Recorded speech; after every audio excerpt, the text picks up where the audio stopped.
அன்புள்ள தனுசு ராசி அன்பர்களே வணக்கம். இந்த வார ராசி பலன். தனுசு ராசினருக்கு 2ஆம் இடமாகிய தன குடும்ப வாக்குஸ்தானத்தில் சூரியன், செவ்வாய், புதன், சுக்கிரன் இணைவு. 3இல் ராகு, 4இல் சனி, அர்த்தாசிரம சனி, 7ஆம் இடத்தில் குரு வக்கிரம், 9இல் கேது. சேமிப்பு சார்ந்த சிந்தனைகள் மனதில் மேம்படும்.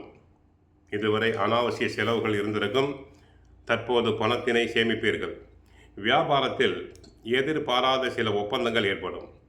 வர்த்தக பணிகளில் ஆலோசனைகள் பெற்று முடிவு எடுக்க வேண்டும். புது விதமான பொருட்களின் மீது ஆர்வம் ஏற்படும். கணவன் மனைவி இடையே ஒருவரை ஒருவர் அனுசரித்து செல்லுதல் வேண்டும். தேவையில்லாத மனக்கசப்பை தவிர்த்தல் வேண்டும். மாணவர்களுக்கு அவ்வப்போது ஞாபக மறதி வந்து போகும். அதிகாலை எழுந்து படிக்க வேண்டும். கெட்ட சகவாசம் கூடாது. சில பிரச்சனைகளில் தாங்கள் பொறுமையை கடைபிடிக்க வேண்டும். எதிர்பாராத சில செலவுகள் மூலம் கையிருப்புகள் கரையலாம். கடன் நிமித்தமான செயல்பாடுகளில் அலைச்சல் உண்டாகும். பயணம் சார்ந்த செயல்பாடுகளில் கவனம் வேண்டும். குடும்பத்தில் பொறுப்புகள் அதிகரிக்கும். வேலையில் இருந்த சிக்கல்கள் நீங்கும். மனதளவில் இருந்த இறுக்கம் தங்களுக்கு ஓரளவு குறையலாம். 2 சுபகிரகங்கள் உங்கள் 2ஆம் இடமாகிய தன குடும்ப வாக்குஸ்தானத்தில் இருப்பது நல்ல அமைப்பு. புதன், சுக்கிரன் ஆகிய 2 சுபகிரகங்கள் தங்களுக்கு சாதகமாக உள்ளன.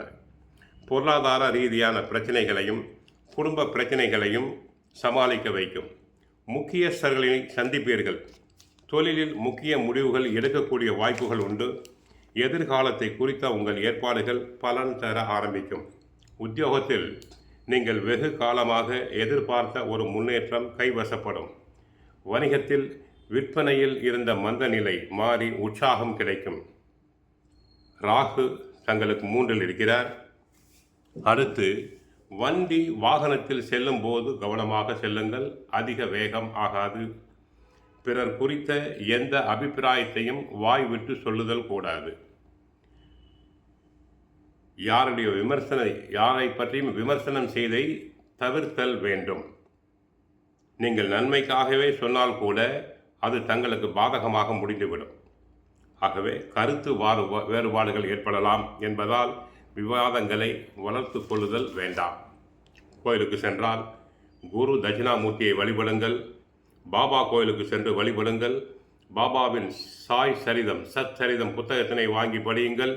வாழ்க வளமுடன். மங்களம் உண்டாகட்டும்.